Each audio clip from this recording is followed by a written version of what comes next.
My experience as a clinical psychologist has taught me that the two most pathological emotions, or the two most destructive emotions, I think you can, or attitudes, because I'm not sure they're exactly emotions, is resentment and arrogance.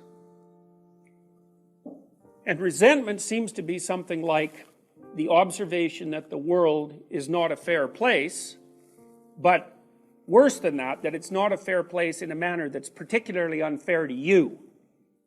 Because it's obvious that the world isn't a fair place. It's predicated, the world is a tragic place. And there's justice. If there's any justice, it's imperfect justice. And you might think, well, how can you not be resentful under those conditions? And I think that's a powerful argument. How can you not, or a powerful question, how can you not be resentful under those conditions? But I can tell you that all it does is make it worse. And it's a very interesting form of worse, because people justify their resentment against the system, or against being itself for that matter, by rationalizing to themselves the fact that it's so clearly unjust that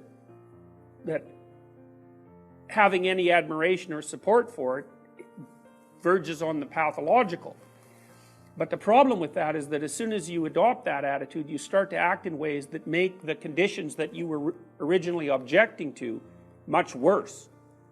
So then, instead of being at least neutral with regards to the problem, you're accelerating and strengthening the original issue. And I really think that's true with resentment. And Nietzsche actually wrote a fair bit about resentment. He called it ressentiment, I think, if I'm pronouncing that correctly. That definitely happens. That's a problem in psychotherapy. You often have someone who has a chip on their shoulder, which is one way of thinking about it, And part of it is to disabuse them of the notion that anyone escapes from that. Because one of the things that I think drives class hatred, insofar as that's still a relevant phenomenon, and I think it's still quite relevant, is that people have strange ideas about who's rich and who's poor, first of all, especially in North America, because most North Americans think that anybody who has more money than them is rich. Right? When the fact of the matter is that everybody in North America is rich beyond belief compared to any reasonable historical standard, and that almost all the problems that can be solved with money, like with magnitude of money, have already been solved in North America. There's still problems of relative poverty, but that's a completely different issue. Relative poverty and absolute poverty are not the same problem, because relative poverty has to do with dominance hierarchy position, and absolute poverty has to do with privation. And the argument that there are people in North America who are in privation because they don't have money, I think that's an incredibly unsophisticated and weak argument. They might be in privation, but the probability that that's because they don't have money, or the probability that money would fix that, is virtually zero.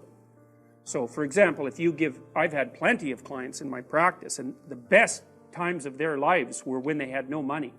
Because as soon as they had any money, man, they were in serious trouble. Those were often people who were addicted to something or other, like alcohol or cocaine. As soon as they got their unemployment check, or even their employment check for that matter, they were gone for like 4 days. And they spent every bloody cent of it, and that was the end of that. And giving them more money was not going to fix the problem. And there's lots of people for whom having more money would not fix their problem at all. It's not that easy to figure out how to do sensible things with money, and it also makes you a target for people to take advantage of you virtually instantaneously. So the idea that the kind of poverty that characterizes North America is there because some people don't have money is it's so unsophisticated an assessment. First of all, it assumes that poverty is homogeneous, and it's by no means homogeneous. I also grew up with working class kids, and hardly any of them graduated from high school. And virtually none of them went to university. A lot of them went off to work in the oil rigs, which was, pretty damn spectacular from a perspective of money. They never had any money. They spent it all. They'd go work in the bush for 2 weeks, and they'd come out for 4 days or 5 days and spend, $4,000 in the bars, and that was the end of that. And then they were back in the oil rigs. Maybe they'd buy a car after working for a year or two, but they usually, lost their license because they were driving while impaired, or wrapped the thing around a tree or something like that. There was no, the money in some sense had almost no utility for them, because money isn't all that useful unless you know what to do with it.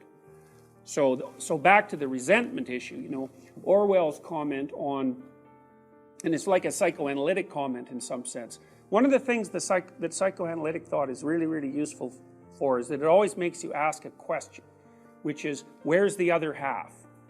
So if someone says, I'm doing this and I'm doing it for good reasons and I'm a good person, then the psychoanalyst always asks, well, okay, where's the other half of that?